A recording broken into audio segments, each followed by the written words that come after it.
Acompanhe agora mais um tema doutrinário do Evangelho de Jesus.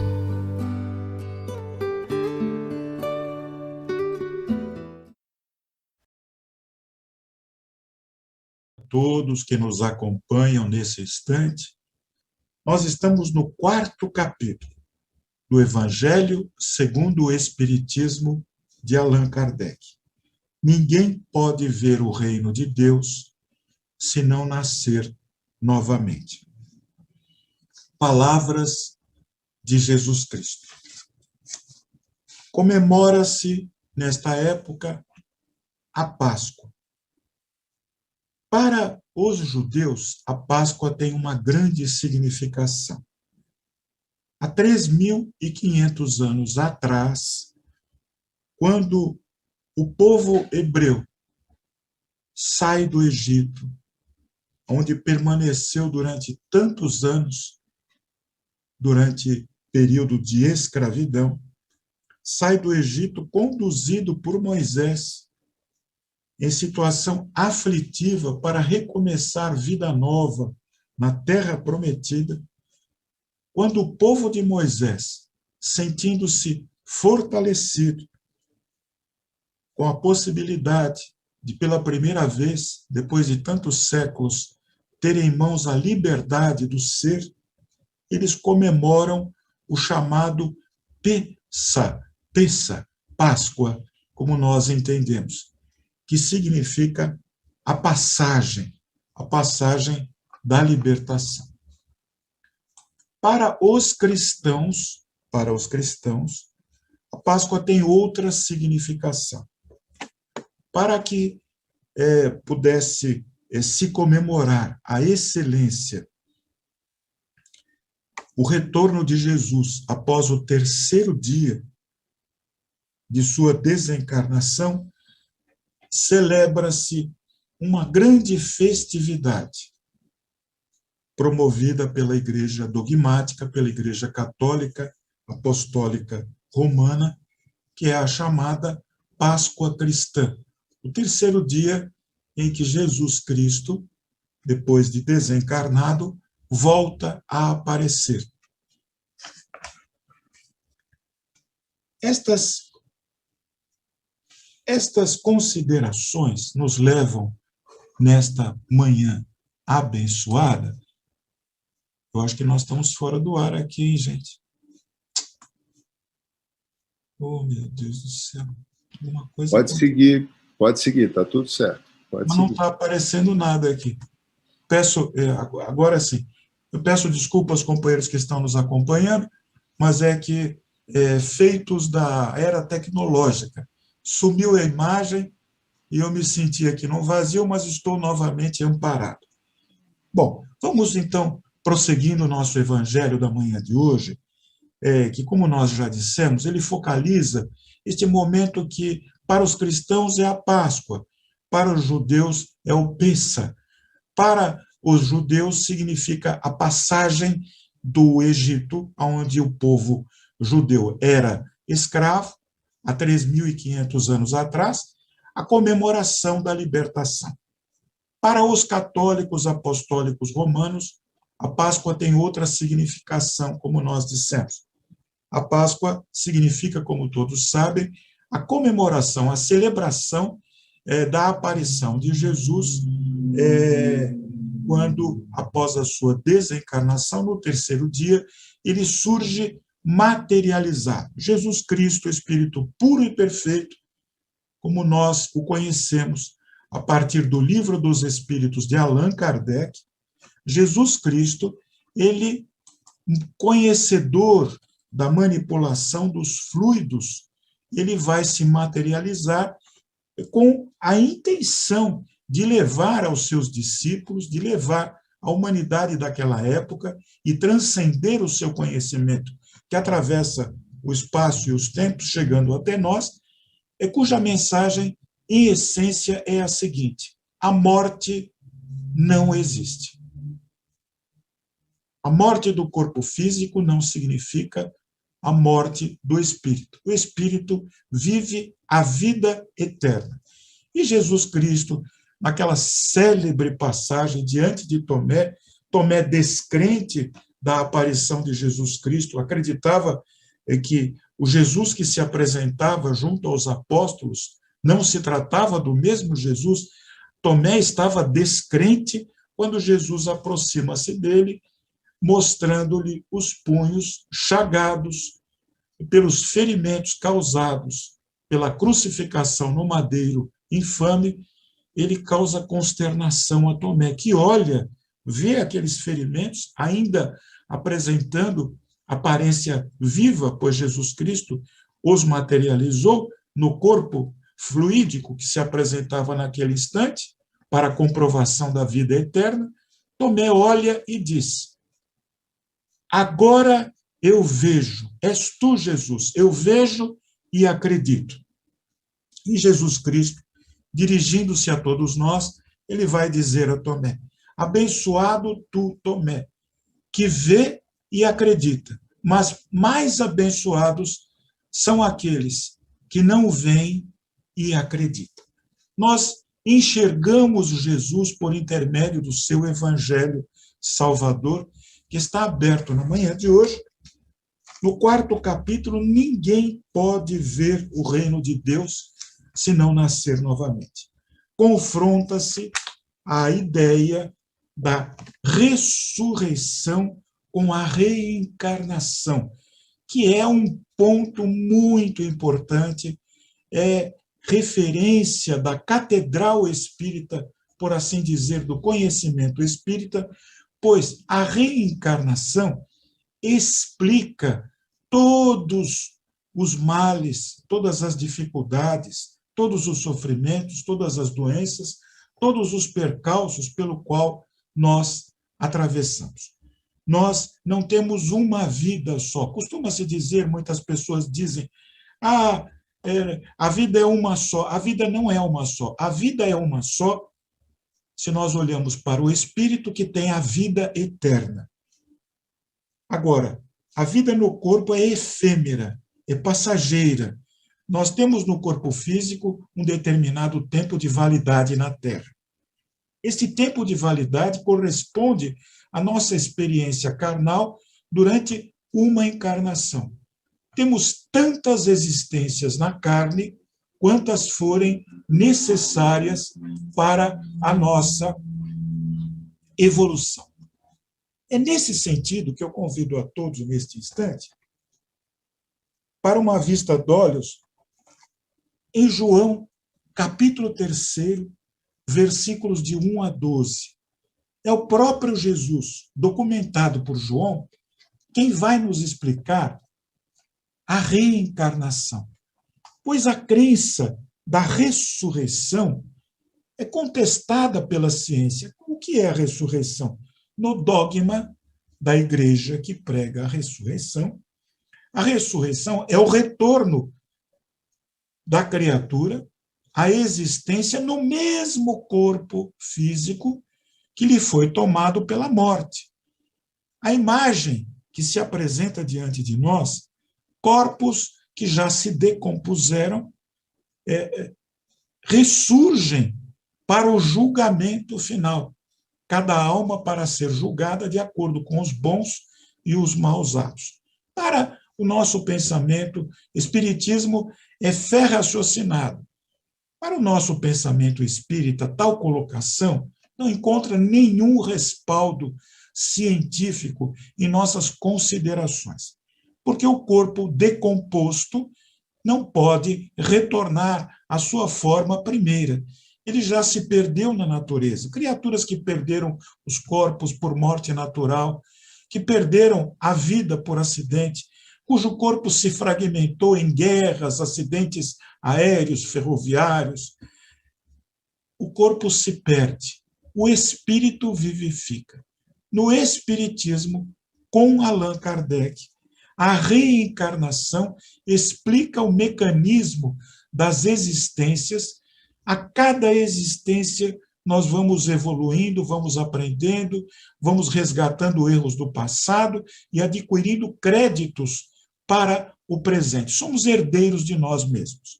Mas vamos dar a palavra a Jesus Cristo, as palavras assinaladas no Evangelho de João, 3º capítulo, versículos de 1º a 12º. E diz no nosso evangelho da manhã de hoje: Ora, havia um homem dentre os fariseus, chamado Nicodemos. Nicodemos era senador dos judeus, que veio à noite encontrar Jesus Cristo e lhe disse: Mestre, sabemos que viestes da parte de Deus para nos instruir, como um doutor, pois ninguém poderia fazer os milagres que fazes se Deus não estivesse com ele. E Jesus respondeu a Nicodemos, senador dos judeus: em verdade vos digo, ninguém pode ver o reino de Deus se não nascer de novo.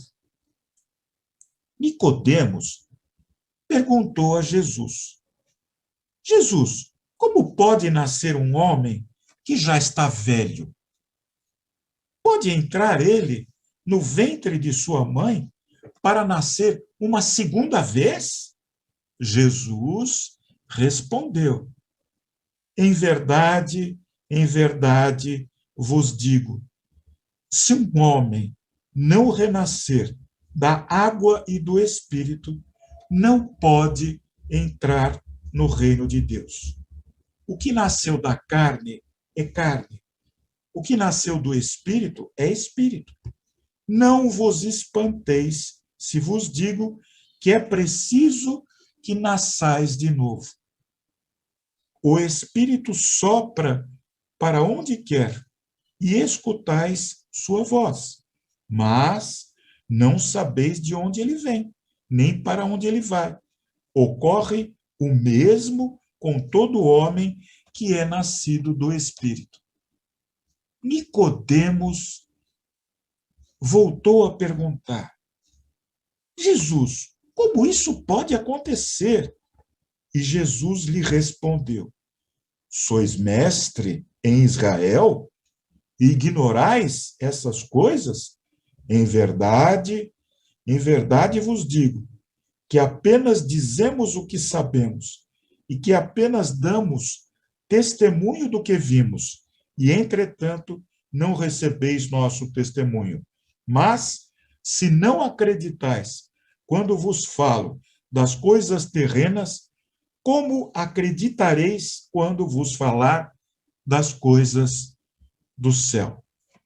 Palavras de Jesus Cristo que se encontram em João, capítulo 3, versículos de 1º a 12º. Importante colocar nesse instante, nos nossos comentários, que este encontro com Nicodemos não se classifica como uma parábola. Muitos companheiros nossos de boa vontade, a parábola de Jesus com Nicodemos. Não, é um fato, é uma ocorrência, é um encontro.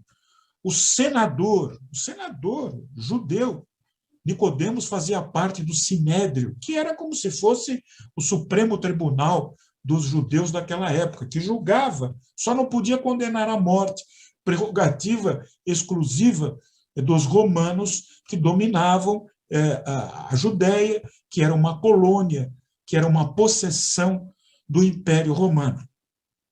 Nicodemos, um homem muito inteligente, um homem que apreciava o estudo, o conhecimento, reconheceu em Jesus o Messias, ao contrário dos seus pares no Sinédrio. E ele foi à noite, na calada da noite, procurar Jesus para, de viva voz, num momento coloquial, ouvir as coisas dos céus.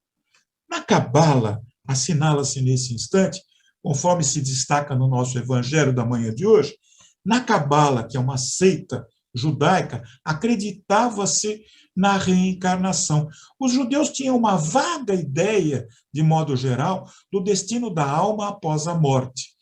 Isso explica o interesse de Nicodemos em buscar Jesus para encontrar explicações. E o que faz Jesus diante de Nicodemos? certo de que o maior ensinamento a lhe dar naquele instante era o da vida eterna, do retorno ao corpo físico, da reencarnação, Jesus Cristo, há 2000 anos atrás, o fez muito bem. Explicou de acordo com as expressões daquela época, porque naquela época acreditava-se que a vida começava na água, que a água era a origem da vida. E a água explicava todo o surgimento da vida, de todas as espécies. E Jesus usa a água para referir-se à materialidade. E é Jesus quem diz: aquele que não renascer da água, da matéria e do Espírito, que é eterno, não verá o reino de meu Pai. O que se esconde por trás desta afirmação? O que transparece para nós, espíritas com Allan Kardec, nesta manhã em que se comemora o Pêssego, que se comemora a Páscoa, em que tudo isso vem à nossa lembrança, que o ressurgimento de Jesus Cristo no terceiro dia confirma a existência da vida depois da morte do corpo. O retorno à carne, não de Jesus, que é um espírito puro e perfeito, que não tem mais a necessidade das reencarnações, mas o nosso retorno à vida na carne, eventualmente no mesmo círculo familiar onde estivemos na última encarnação, significa exatamente a misericórdia de Deus que nos devolve ao convívio material com aqueles a quem amamos. E também, lição importantíssima desta manhã, junto daqueles a quem temos dívidas a saldar, junto daqueles a quem temos que indenizar, junto daqueles a quem precisamos reciprocamente nos perdoar.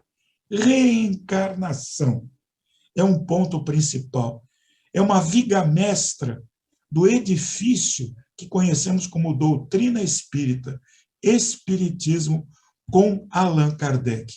A reencarnação explica porque muitas pessoas nascem com defeitos físicos e outros nascem belos, formosos e com saúde. Explica porque uns nascem na miséria e outros na riqueza. Uns estão abençoados com todas as bênçãos que se possa esperar e outros aparentemente desprotegidos e abandonados.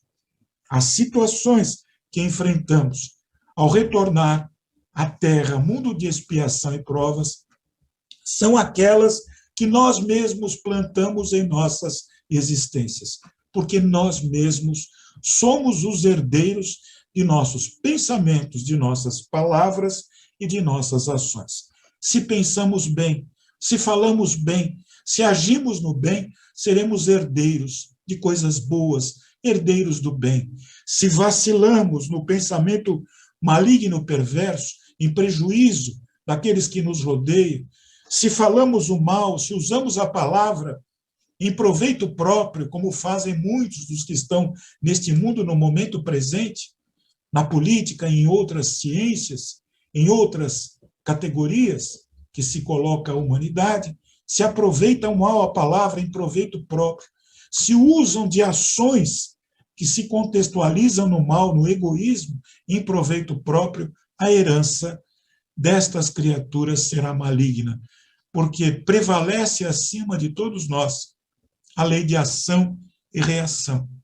Somos herdeiros do bem que plantarmos na vida de outras pessoas e seremos herdeiros do mal que semearmos pelo mundo impensadamente.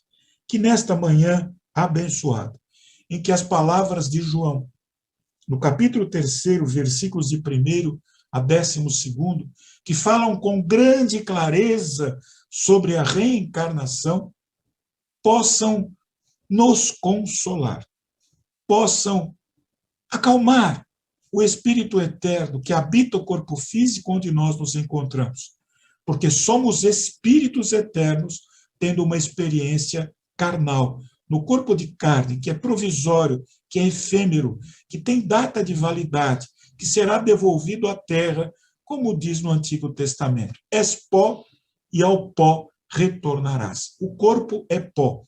O Espírito eterno, usando das palavras de Jesus, palavras abençoadas do Mestre amado, é como o vento, sopra para onde quiser, e podemos ouvir a sua voz por intermédio da mediunidade com Jesus. Mas isso já é uma outra história que fica para uma outra oportunidade do nosso Evangelho. Que Deus abençoe a todos, que Deus ilumine os nossos caminhos, que nós sejamos capazes de nos reconfortar, abrindo nesta manhã abençoada o Evangelho de Jesus, no capítulo em que retrata a reencarnação. Sim, somos capazes de mudar o nosso destino para melhor, se impregnarmos a nossa alma do Evangelho Salvador de Jesus. Eu sou paz, eu sou luz, eu sou saúde. O mal que me fazem não me faz mal. O único mal que me faz mal é o mal que eu fizer para outra pessoa, porque o mal que eu fizer para outra pessoa me transformará num homem mau e, portanto, vulnerável a todos os males que existem na terra, com Jesus em meu coração, diante da dor, da dificuldade, da incompreensão, da injustiça, da maldade, da perversidade, do abandono, da tristeza, da depressão, diante do desemprego, diante da pandemia, eu me perguntarei: o que Jesus faria se estivesse no meu lugar? O que ele faria se estivesse no meu lugar, na minha situação? A voz da consciência, que é a presença de Deus em nossa alma, a presença das leis divinas gravadas em nossa alma, irá nos responder. Basta apenas e tão somente dar ouvidos a esta voz, que deseja nos conduzir no caminho reto que leva à verdadeira felicidade, que é a paz da consciência tranquila. Deus abençoe a todos e muito obrigado.